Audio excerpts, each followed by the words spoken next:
Hi guys, it's Jordan. If you've seen part one, which is the ColourPop video, you'll know that I originally planned to have this as one video, but had to split it into two because I just talked way too much and didn't have it in me to post like an hour-long video. So I'm just filming a quick intro. This is a collective haul from back from September and October when I wasn't really filming or doing anything with YouTube because I was super busy with school. I'm trying to get back in the swing of YouTube, but school is obviously my top priority.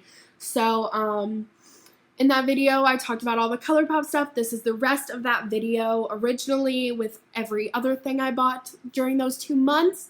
There is a separate haul coming or should be up. I will let you know in the description box or the little card thing if it's up for my Sephora VIB and November purchases.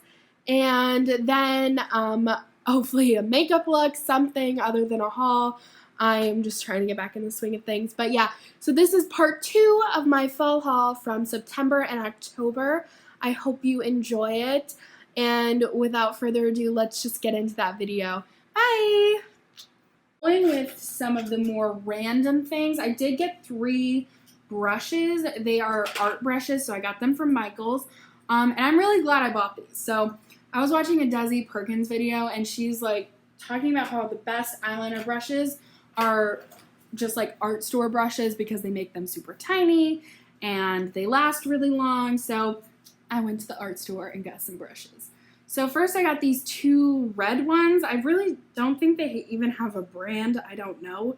But this is the Zero Angular Shader Brush. And it's basically just a big winged liner brush, which is how I'm using it. I really like this. It's good for getting the shape on really quick, but if you want a super precise line, I wouldn't use this. The brush is a little too big, but it's very thin, so you can get some good base work when you're trying to do eyeliner. So there's that. And then I got this other red one, which is the 3/0 Spotter. It's basically like a more like tiny little eyeliner brush. It's just a little thing. I don't love this to do eyeliner myself, but when I was doing Elaine's makeup for the Margaret Atwood talk we went to, I used this and it was really great for getting in all the little spots that you normally miss, right up by the lash line, making sure everything was perfect. So I do like this. I just don't usually like these brushes for myself. And then my favorite one of the 3 is this one. It's called, this one does have a name. It's Artist Loft Vienna. It's the 1/8 brush and it's an angle shader. And it is just the teeny tiniest little angle brush. It's so little, and this one is great for doing eyeliner. You can just make the most precise wing, and because it's an angle, it doesn't take too long to fill in, but I really do like this one. It was totally worth it. Then I bought this Mario Badescu facial spray with aloe, cucumber, and green tea. I've had this before, but I had the smaller version. I think it was like 4 ounces. This is the 8-ounce one, so it is very big, and I love that it's huge because it'll last way longer. And it was only $12, which is a great price for this. I'm pretty sure this is bigger than the Urban Decay setting spray, the all-nighter, and that one is like $30. So next, I bought the Inglot Duraline, which is basically just like an oil. It's called a mixing liquid, but it's very oily. I bought this because if you use like pomades, they tend to dry out, which normally I don't mind because I'll still use them. And actually sometimes it's easier to use once they dry out because they're not as, you can't overuse it as easily. But my ABH Dip Brow Pomade is on its very last legs, and it was just so dry because it was so old, because I took like 6 months away from using it, and it had already been almost gone by then. So I bought this to help me use it, and it works like nobody's business. It makes it so creamy, easy to use. You just need 1 little drop. So if you're someone who's really into like cream contours or palettes or stuff like that that dries out, you would probably like this. I'm sure this is nothing new, just new to me, but I really like this. You can get it off Beautylish or wherever they sell Inglot. Then I bought the Sephora by Veramona. It's the mini color switch. So these are really popular with like beauty YouTubers because they're doing tutorials and they need to clean their brushes. So I just bought this because I thought it'd be handy because I'm really lazy about washing my brushes. So the last non-beauty but beauty related thing I have is the Real Techniques mini sponge. I don't know what they're called, but I bought the mini ones. They're purple. It came in a 2-pack, but I didn't feel like getting the other one out, so this is the one I've been using. I really like this. It's bigger than the mini beauty blender, even dry. So when you get it wet, it's even bigger, and it's just great for getting into like your eye area or blending out concealer, especially because I use that huge body sponge for my foundation. It can be really tricky to like do concealer and stuff when I already do my eyeshadow. So I really like this because it's small and it was a lot cheaper than getting like the blusher ones. So yeah, I really like this. And on to the makeup. That's not ColourPop. I bought a refill of my Dip Brow Pomade because I just told you it was dead. So I just went ahead and got a new one. I haven't opened it yet because I don't want it to go bad before I'm ready for it. But it just looks like this, and I got the shade Soft Brown, which works for me in their pomade. So I have been trying tons of like mascaras and lip products in the fall time. So for mascaras, I've been trying 2 new ones. So I have the Tarte Tartiste one. I think that's just it. It's black. I really like this one. So I have this huge problem because I'm trying to transition to cruelty-free, but all the mascaras I use are not cruelty-free. So I've been trying to find some. And I really like this one. It has a similar brush to the kinds I like from the drugstore, which is like the CoverGirl Lash Blast kind. So it's like plastic, the bristles aren't too long, and it just does a really great job at kind of like separating and lengthening. It doesn't do too great with like volume, but it does a good job at lengthening. I'm wearing it today, and I do really like this. And I like the look of it too. It's kind of pretty. But I do like this formula. It's really good and it's been working well for me. The other one I got was the Urban Decay Troublemaker Mascara. This one is really interesting because I feel like everyone was like so hyped up about it, and then as soon as it released, nobody talked about it. Which doesn't bode well, really, for me. But I wanted to try it anyways because the packaging is so pretty. And I was so hyped up for it when I was waiting for it to launch. But I would say the main reason I could see someone not liking this is because the brush is very odd. So it's a plastic brush, which I prefer, which isn't my problem, but it's kind of like flat, and then like the sides have longer bristles, so it's just kind of an odd shape, and the bristle lengths don't make sense to me. I feel like I bought this a million years ago, but I never talked about it. So this is the Becca, hold on, where is it? The Becca Liquid Crystal Lip Topper Glow Gloss in, where is the name? In Amethyst Geode. So this is part of their like flashing like duochrome color collection. So they did lip glosses and highlighters. I really like the highlighters. I want to get them, but Becca is not cheap. So I got the lip gloss because I saw Mariah Leonard talk about it, and she was like, this is the ultimate like cool girl gloss. And I was like, yes. So I bought it, and it's really pretty. I do like this a lot. But yeah, so the other lip products I tried were by Bite Beauty, which is one of my favorite brands. They're just so expensive that I have very few of their products, but I really do like them. So first, I bought another one of the liquefied lips. I have the one in Chutney already, so I bought the one in Demi Glace, which was the one I was most excited about after Chutney. So now I'm trying to decide which one I want next because I want all of these. It's very pretty. It's kind of like a cool purple toned brown. So it's not like super unwearable, but it is dark and deep and kind of gorgeous. And I just really like it. It's not exactly an everyday lip color, but it's just so pretty. And I really love the formula, so that's what counts.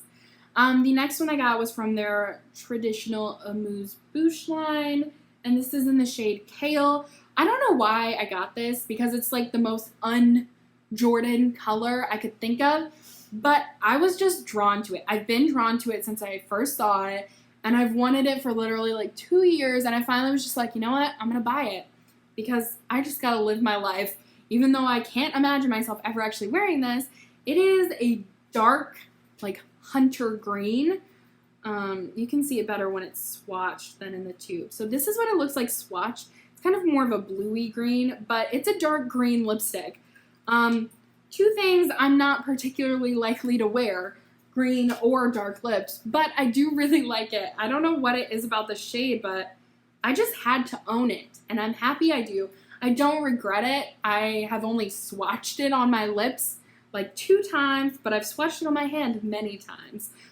Next, let's talk about some Milk products, because Milk is one of my favorite brands, even though they're kind of newer, and I really didn't start trying them until pretty late in the summer. I am like obsessed with their skin tint, and I like their Blur foundation. I'm just really into them and their whole vibe, which is kind of a dumb reason to like a brand, but I like it nonetheless. So I decided to pick up the Milk Makeup Highlighter in Mars. It's one of their holographic ones, and it's the powder version. This is gorgeous. It's very subtle, so when you swatch it like that, you can see it. But it's kind of like a peachy, like you can't even see it in the swatch. But when the light hits it on your face, it gives the most gorgeous, like, pop. It's awesome. I do really like this. So on the skin, I was worried it'd be too dark because it's kind of like a peach, and I usually go for, like, white, pinky silvers. They work better on my skin tone, but it's like a peach, and then it flashes red. It's not even picking it up in the pan, which is where you can see it the best. But it's really interesting. It's peach, flashes red, and on the skin, you can't see it until the light hits it, and then you get that, like, cool... you get that like cool flash of color, and I really like this. Okay, now I'm going to go over 2 other highlighters I bought, which is why I put myself on a highlighter ban, because I bought 3 highlighters in one go. Well, not one go. Well, it was over 2 months, so that's not that bad, but still, that's a lot of highlighter that I'm never going to use up. So the first one is kind of in a mini size, and it is the Becca Pressed Highlighter in Vanilla Quartz. They only sell this in a mini size, which is really weird because it's, I don't know why they just released the mini, but it's like part of the holiday one. And this is just a really pale kind of gold highlight, which is really nice because I don't love gold, but this is just light enough that it kind of just looks like a like white with like a golden touch. Anyways, it's really pretty. It's only $19, which for this tiny thing seems like a lot, but considering the full size is almost $40, I'm okay with it. Finally, for highlights, I have the Melt Makeup Stargazer highlight, and they're called the Digital Dust Highlights, but this is in the shade Stargazer, which is their lightest one. This, again, is kind of a golden champagne one. So this one's not quite as light as the Becca one, but it's very pretty, and I do like this a lot. So you can kind of see it a little bit more. I kind of diffuse this with a fluffier brush, and then where I want the most highlight, I will go back in with a smaller one for this, because it's not quite light enough for me, but it's good for lighter skin tones. Okay, so... the other thing I bought from Melt, because they had a sale, I don't remember what for anymore, but it was a sale. So I got the highlighter for $35 instead of $40, which isn't a huge difference, but it was enough for me to buy it. And then I finally bought the Rust Stack, which is their most popular stack, I would say. This is the Rust Stack. It's gorgeous. I thought it was so boring online. Like, I was like, oh, it's just like a warm, rusty palette. Hence the name, but I really like it. I think the shade Rubbish alone is worth buying the whole thing for, or you could just buy the single shade. You don't have to buy the whole thing for one. But the shade Rubbish is amazing. It's like this dirty, tan, yellowy. It kind of looks like exactly what you would expect from the name Rubbish. Like, I think this stack is as good as everyone says it is, essentially. I've never heard anyone say anything bad about it. They always say this is the one to get, and I kind of agree. I love my Dark Matter one, my Haze one, but this one is just so great. If you have like a lot of like palettes or just like individual shades where you like have the pop of color or like the glitter, and you need a good base palette, this would be that. It just has all your nice standard warm browns. I kind of want them to do another version of this, but with all cool tones, because that would be awesome. We're gonna keep going with eyeshadows. So I should also probably put myself on an eyeshadow palette ban, but there is another palette I really want before I'm willing to do that. So I bought a lot of eyeshadow palettes, way too many, honestly, because I don't know. So first, they were discontinuing the Kat Von D Shade and Light quads, and I thought it was a great deal. They were $15 each. So originally I had bought all 4 of them, but then 3 of them broke in shipping, like completely shattered. And when I went to return them, they only had 1 of them in stock, so I ended up only getting 2, and then I got store credit, which I used to buy that lip gloss. So that was great.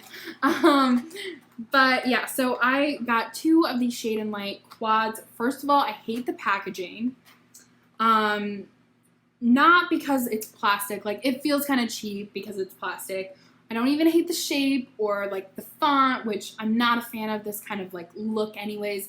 But I respect that Kat Von D has her vibe, and her whole brand is kind of themed around her vibe of like, you know if you look at any of her products.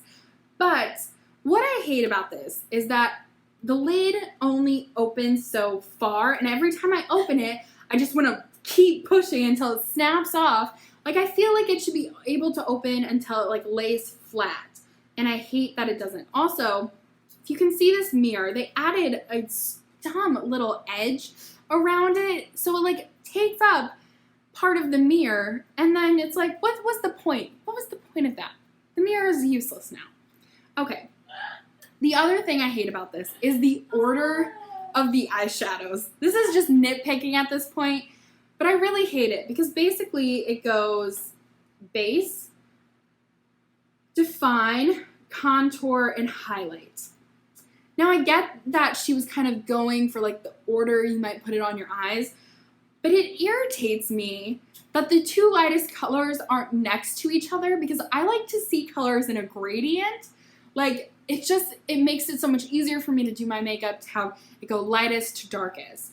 And then maybe organized by like color families, okay? But honestly, like, it just bugs me that you have the white shade and then the next lightest shade on opposite ends of the palette. And they're all like that, which, whatever. But to me, I don't love it.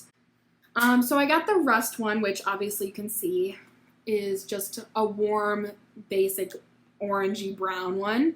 And then I also got this Sage one, which I actually really like the color of this because it's kind of like a cool grainy gray kind of palette, which is really awesome. But I have barely touched these for one main reason. I don't know if it was just the day I was doing my makeup where I was just having a bad day, because I know I was grouchy, but I don't think these eyeshadows are good.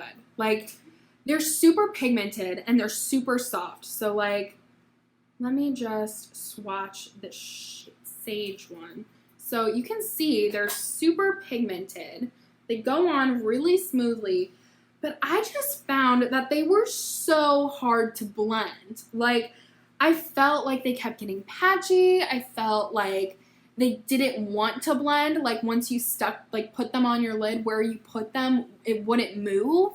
And I just felt like it didn't look great.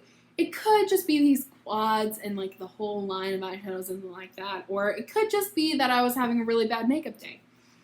But I haven't touched them since then because I tried it with one and I got really mad, so I took it off, and I tried it with the other, and then I got mad and took that off and used a completely different palette. So I just don't know. Like, I feel like these were a waste. You don't see anyone talk about them. They just talk about the original Shade and Light palette. But yeah, there's just enough things about these that I don't like that I kind of regret buying them. Let's just stick with the mildly negative theme. I bought the Anastasia Prism palette. I was really nervous to buy this because I hated Subculture so much. But the reviews were pretty good, and I was so inspired. Like, the looks people were making were so gorgeous. And, like, the palette is cool. It has the same velvety, Honestly, people say this is velvet. It's not velvet. It's felt, okay? Let's be clear on that, first of all. It's not velvet. It has a velvety feel, but it's felt material. Just to point that out. It has this cool little prism design to make it special for the holidays. And it's in the same layout as Modern Renaissance and Subculture. So this is what the palette looks like. When I first look at it, I'm like, wow, those are some gorgeous shades, and I love them. But when I actually go to use this, I'm just, like, so confused. Like, I don't feel like you can do a look with this. Like, only shade I really love, so this is how I know it's the only one I really like, because the few times I've done a look with this palette, I've only used that one shade. And it is the shade Throne, which is this gorgeous, like, emerald green color, and it is so pretty. But, like, all the other shades are so just, like, what?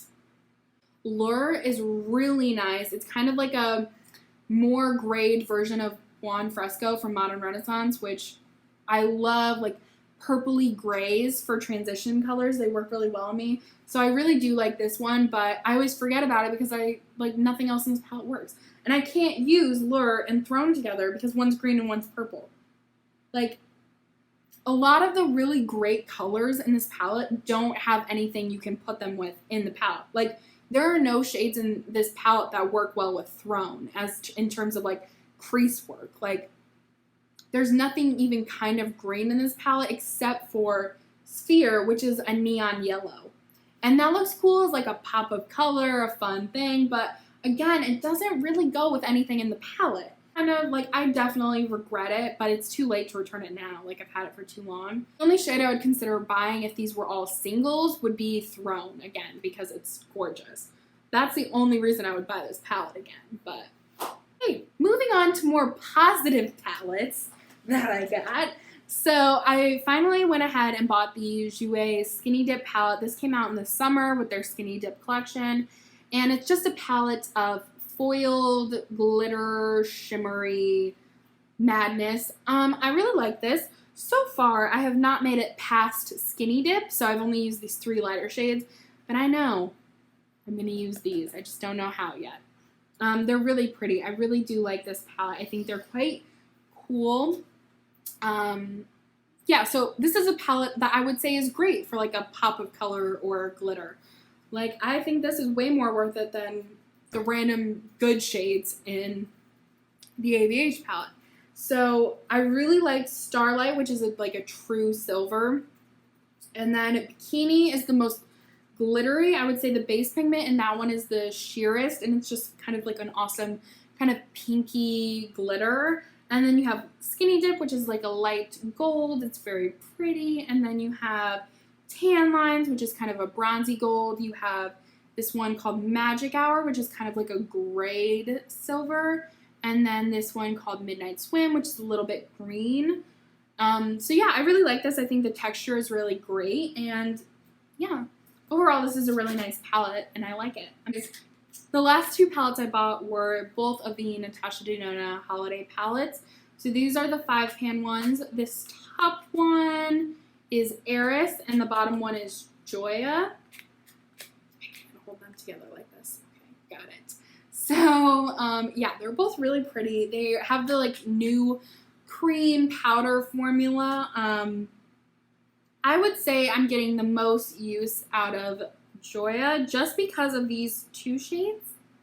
I really love reds, so that's no surprise. And I feel like most people will like this because everyone's obsessed with warm tones, but I'm here for these pinky red shades, not so much the gold and the coppers. And then the shade Eris, or the palette Eris, is really pretty also. So this one has an orange matte, and then all the rest are glitters. Whereas in this, oh, actually, yeah, they both only have one matte in it. So the matte in this one is a really warm, kind of deep orange. And then you have really gorgeous shades. So this one is kind of like a glittery, orangey color. Then you have this gorgeous metallic blue. You have this gorgeous kind of brick red color. And then this gorgeous, like, nude glitter, which, honestly, I'm obsessed with. This whole palette is worth it just for that shade. Anyways, I think these are really great. I haven't tried her original 5-pan palette formula, but I have her star palette. I really love it. It's one of my faves. I can't live without it, but this is really great too, and I'm really happy that I love it. So I talked about a million things. I can't imagine when I will edit this video because it'll be so long. But that is all the things I bought and tried out in September and October. So it's going to be my fall beauty haul / review. Yeah, obviously I didn't buy this all in one go because then I would be dead. But yeah, so I'm really, for the most part, I'm happy with everything I bought. Obviously I talked about some duds, but yeah, that's it. Now I have to gear up for all the holiday winter stuff. It's almost VIB. I'm excited. I always miss VIB because I'm a fool, but I'm not going to miss it this year. Although, actually, I'm very well might because I'll be in Ithaca, New York. But anyways, I'm very excited for everything. I'm happy with all my makeup. I love makeup. So yeah, that's really it for this video. I hope this is entertaining, helpful, gave you something to procrastinate homework for however long this video is. And I hope you stick around, check out my other videos, maybe subscribe, and I'll see you in my next one. Bye!